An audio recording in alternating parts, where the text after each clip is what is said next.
Friend, you don't need to be an expert to know that it's a pretty tough economy out there right now for those looking for work. There are not that many open design roles at this time, but there's a lot of designers looking for work. And unfortunately, a lot of the roles that are open are geared towards senior plus level.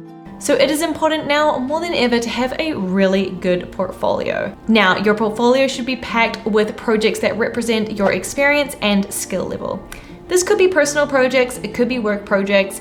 If you find that you're in a spot right now where perhaps you don't have personal projects to put in a portfolio and you're also lacking real-world experience, another option to consider to sort of build up your skill set and experience is freelancing.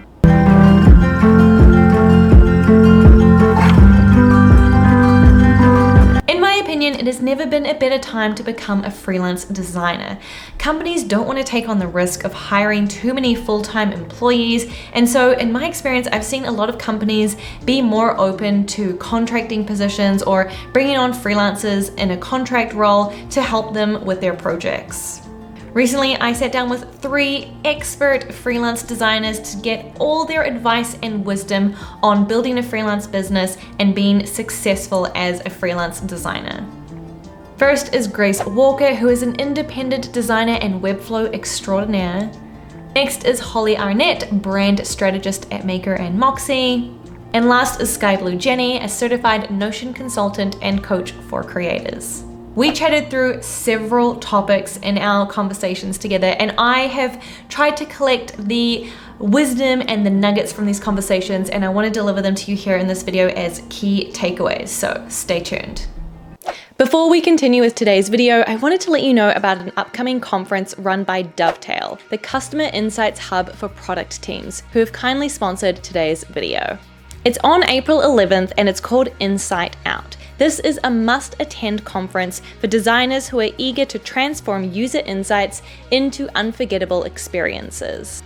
This one-day event, hosted in San Francisco but streamed globally, features industry leaders sharing their insights on customer empathy, creativity, and human-centered design. Dovetail is sponsoring 50% off in-person tickets exclusively for you. Just pop in the promo code femke at checkout, but hurry because spaces are limited. Can't attend in person? Just register for the global live stream and you won't miss a beat. Elevate your skills, connect with industry leaders, and step into the future of design on April 11th at Insight Out. Let's dive in with the myth of finding clients.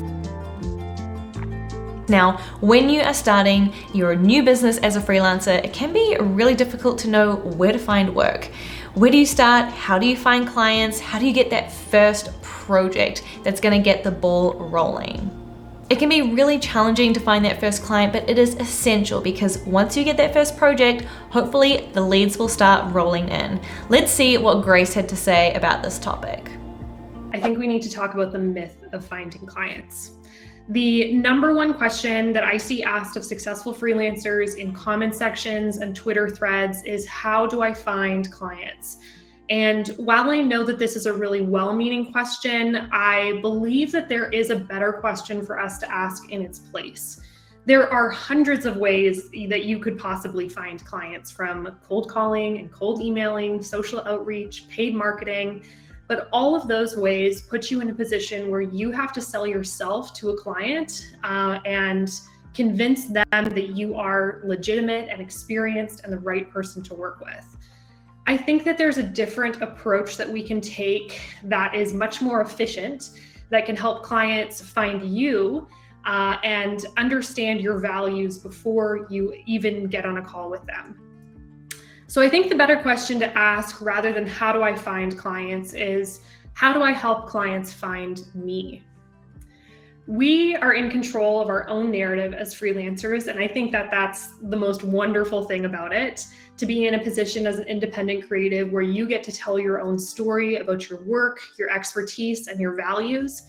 And I think that if we can try and harness the narrative around our work to help clients find us, instead of us always searching out for leads, we can flip that script from continually searching to continually receiving leads.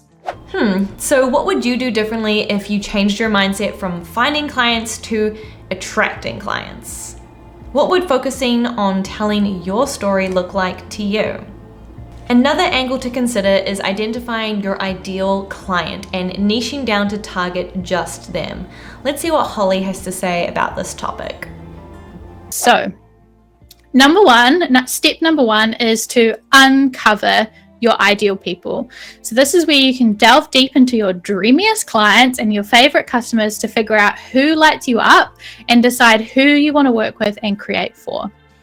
Because if you don't do this process, you will end up focusing on the wrong people who you think that you should attract. I fell into this trap a few years ago in my business. I thought that I should be attracting this certain type of person because that's what everybody was doing, and then I realized I actually don't want to work with those people. I just want to work with creatives, and that's way better for me, way better for my customers and my clients.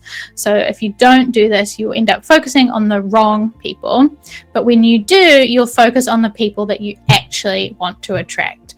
That means that you will feel more fulfilled, you'll love the people that you work with, and you'll be excited to create for and with them. Okay, so some takeaways to consider. Firstly, help your clients find you.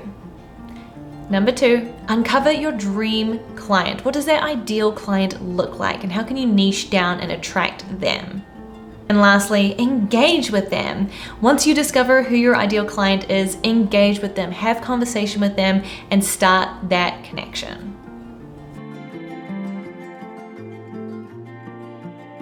Let's say you've attracted a few clients and you've had those first initial projects come through. Now, you don't want to spend your time continuously trying to attract new clients. What if you could turn your existing clients into basically a lead generation model where they can bring new clients to you?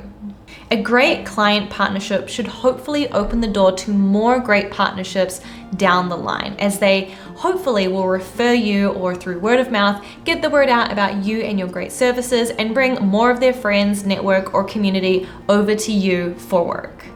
So that one client could potentially lead to tens of clients through the network effect of them just telling their friends about what an amazing job you did for them. Let's hear about Grace's experience with word of mouth referrals. Almost all of my initial freelance clients came from word of mouth. I really wasn't active on social media, and I was not on Twitter at all for the first year that I was freelancing, but I was pretty consistently booked out. Word of mouth referrals are great because they immediately build trust between you and your client, and that generally makes them easier to sign. So word of mouth referrals are great, but how do you actually get them? I think that this is one of the hardest things to get over when you start freelancing, but you need to tell everyone that you know that you are open to work. I mean, everyone. Your family, your friends, your coworkers, your dentist, your neighbors, everyone that you meet should know what you do and that you are open to taking on new clients.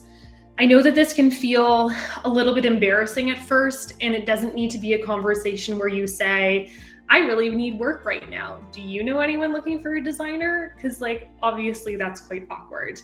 I think that instead, if you can bring it up organically in a conversation and leave it open-ended, you're gonna have a lot more success. These two statements are essentially saying the same thing. I'm a designer who does freelance work. But if you can phrase it in a way that says, I'm working on this project right now for this client, and I'm so excited about it because of X, Y, Z, and I want to do more work like this in the future, that's telling someone that you're open to work without saying, I'm open to work. I think if we can try to frame that as much as possible without directly asking for work, but showing that we are available, those kind of interactions are generally where I've had the most success in sharing that I'm available and open for work. Talking about your work with your network signals, like I said, that you're actively open to doing new work. And when someone is looking for your skill set, or they know of someone who's looking for your skill set, you're going to be top of mind. In my first year of freelancing, like I said, almost all of my projects came from other designers who knew that I was freelancing and that I was taking on website work. I made a ton of great connections, and it ended up having a snowball effect where I would do good work for one client and they would refer me to another and another. And really, at the end of the day, it comes down to that initial momentum. How can you build that momentum to start building your freelance practice? Sounds pretty good, right? If you haven't yet, start a list of all the places you could go to promote your services.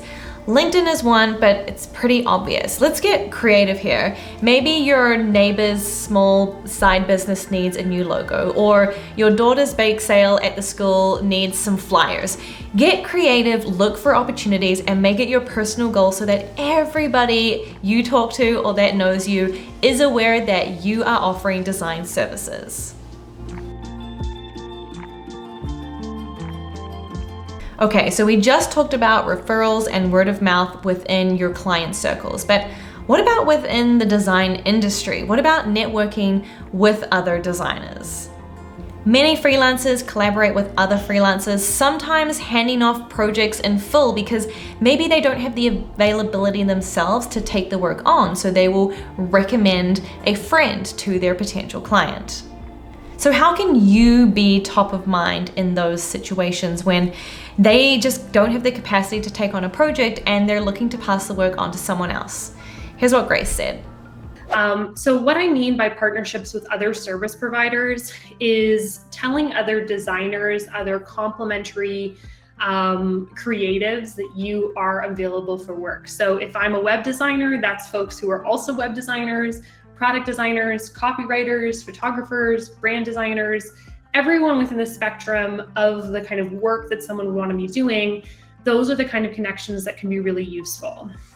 Making connections with other service providers can increase your visibility and help you get more leads, because when you are looking for, when I am looking for, or when I have clients reach out to me, if I can't take on work myself, I can refer that work to someone that I know that does that work, whether it's a matter of me not having enough capacity to take that on, or if it's something that outside of my skill set, but maybe inside of the skill set of someone else that I know. These kind of partnerships don't need to have any kind of formal structure, and I wouldn't recommend reaching out to someone and say, hi, I'd like to talk about how we can mutually benefit one another by passing leads to each other. Oftentimes, because I have more visibility online, I'm the first person that people think of when they are looking for Webflow work or know someone who is looking for Webflow work.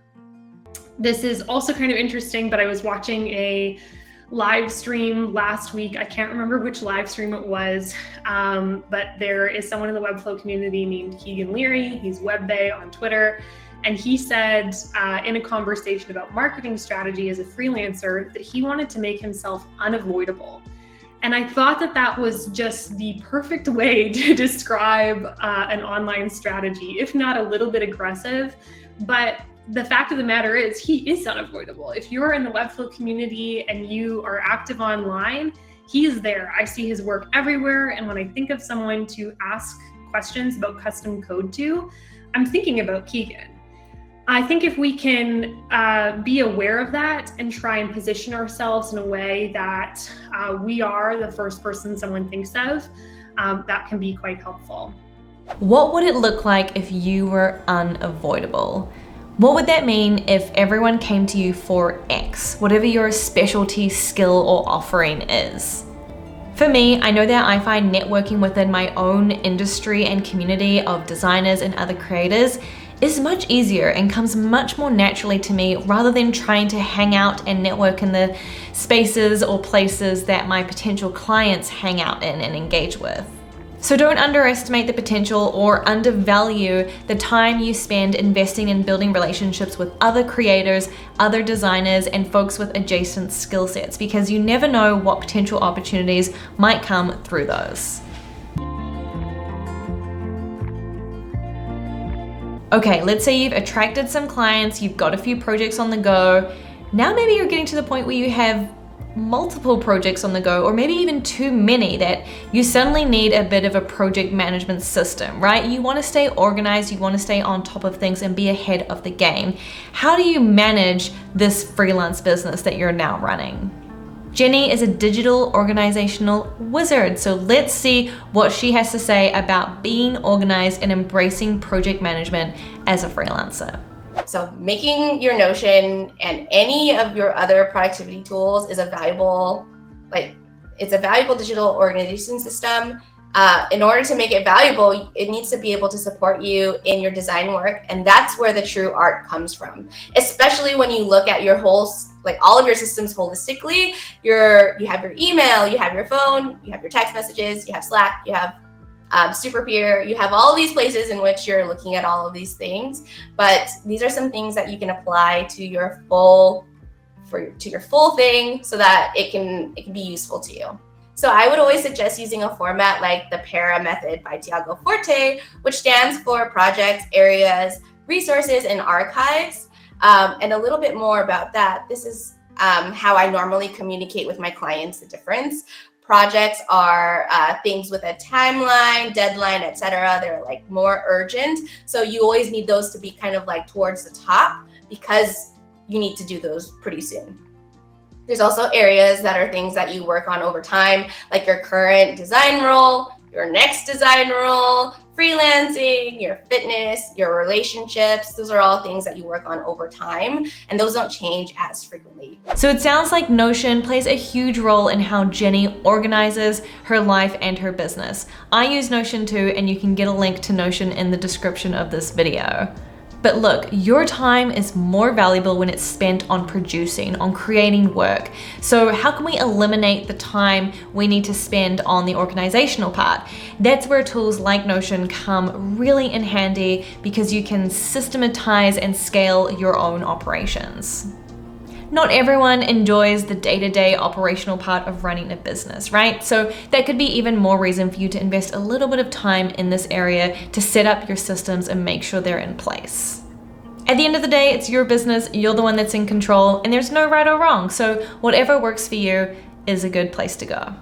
So let's hear from Grace what's worked for her.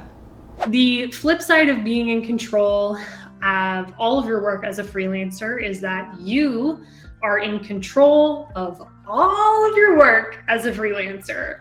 Everything falls on you, and you need to have systems in place in order to continue working on your own. The systems that you have don't need to be complicated, but they do need to be consistent. For the first 2.5 years that I was freelancing, I managed all of my leads through email. I had all of my deadlines in a free Asana account, and I wrote a daily paper to do with all of my tasks. You really don't need your systems to be complicated, but I do think that these are some of the essential pieces that you need. If you are easy to work with, delivering work on time, communicating clearly, and generally being on top of all of the project management parts of your work, it's going to really set you apart as a freelancer and help you excel. I think that this also has very little to do with any taste or talent that you have, and it has everything to do with intention. I think that even if you aren't the best designer in the world, you can really excel if you focus on your project management. For Grace, her essential pieces ended up being having a contract with her client, an invoicing, and a payment tool. And that could be it. You don't need hundreds of different tools, systems, or things in place to be efficient. Just be mindful of where you're spending your time and energy, and if there's an opportunity to optimize. Lastly, it's really easy to get caught up in trends or what's hot, new, and trendy and kind of adjust our business offering and our services based on that. However, if it's not something you actually enjoy or have skill in, you might put yourself in a tough spot where people might be expecting you to deliver on something that you can't actually do. Instead, what might it look like if you just showed up as your authentic self and offered that to your clients? Is that alone enough to attract and run a successful business? Holly thinks so. Let's see what she said. Here's where you might be going wrong with that process. Number one is that you might be focusing on the wrong people. And this is like totally normal, but in my opinion, pinpointing your people isn't about making your brand perfect for people and changing who you are and like kind of shaping yourself to fit what other people want. It's about finding the people who are perfect for your brand. So you showing up in the way that you want to, that feels really good to you, that celebrates who you are and your strengths and all the things that make you the wonderful creative that you are.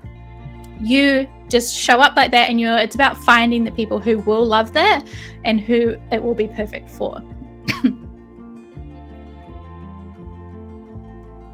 So this is where you kind of have to flip things on its head from what you might have thought in the past. So instead of thinking, what do my audience need or what do my clients need?